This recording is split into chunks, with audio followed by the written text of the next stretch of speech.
Hey guys, it's Edwin here, and today I'll be answering this question of what do you do when your abusive ex tells you that hey, they miss you, or they might send you a photo of the happy moments you were having together, or they might even wish you a happy birthday, or they might even just remember your anniversary, or just remember something amazing from the past relationship.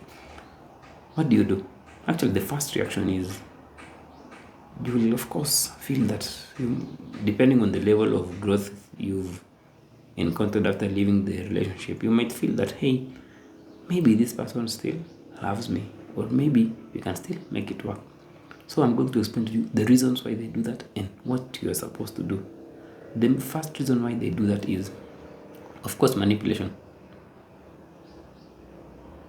A toxic person or an abusive person is always skilled at manipulating you. And the moment they send you something about your happy memories you had together, they want to see if they still have influence over you, or if that thing still evokes an emotional reaction from you. Because the moment it evokes an emotional reaction, like a feeling of missing them, it will mean that they can come knocking at your door and win you back.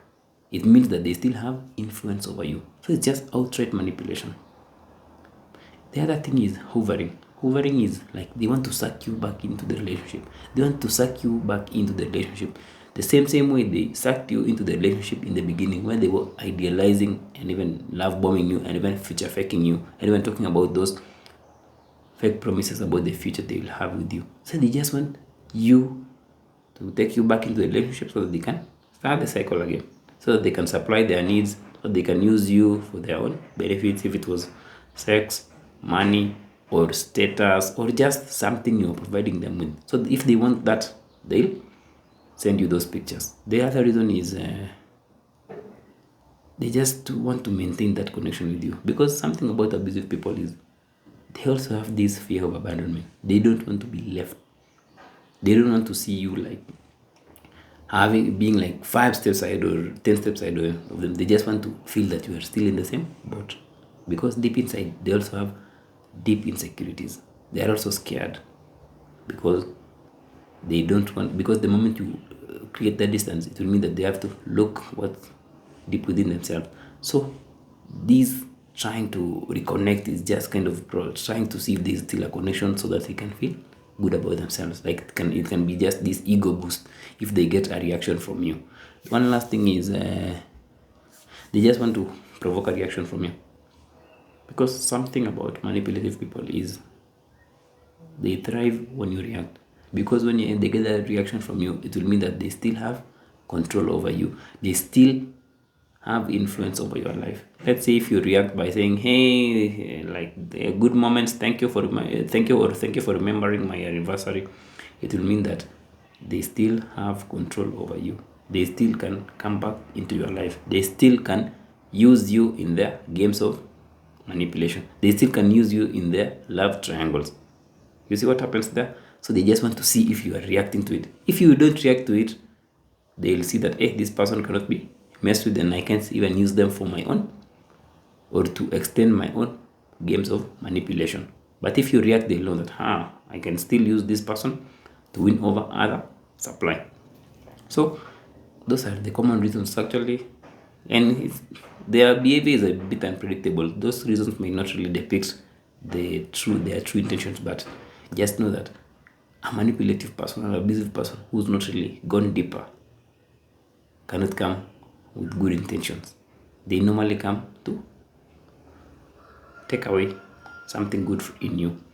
And that's why, what do you do when they send you these messages? The first thing to do is do not engage. Even if it's a beautiful message, even if it's a happy birthday, do not engage.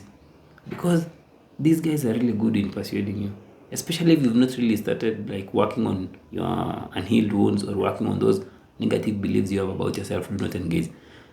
They know how to get to you. Don't just say thank you for reminding me. No, do not reopen those doors. Do not reopen those old wounds. Even if they are sending a good vibe, do not reopen them. Just keep the past out of the past, especially if you are still early on in your healing journey. Because early on in your healing journey, you're still susceptible. You are still vulnerable to manipulation. You are still vulnerable to being hoovered back into the relationship. So do not engage. Even if you feel this good vibe of, oh, they remembered, or oh, they might still love me. No, don't listen to that voice.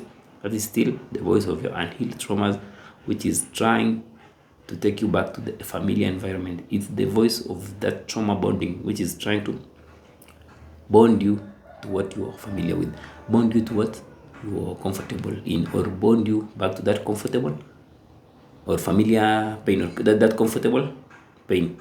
So don't listen to it, but instead focus on your healing journey. And in fact, the fact that your abusive ex still has a line to reach to you means that you're not really practicing no contact really well. Unless maybe you are co-parenting together, the best thing is always to have that no contact in place. Like, you make it hard for them to reach out. Don't make it easy for an abusive person to reach out to you. Make it hard for them. Make it seem like it's a struggle for them to get to you. Don't make it so easy and say like, I'm okay, they can just call me anytime. No. Shut that door and focus on working on yourself. Focus on your boundaries. Focus on dealing with those unhealed wounds, and don't listen to them. Until next time, guys, have a wonderful day.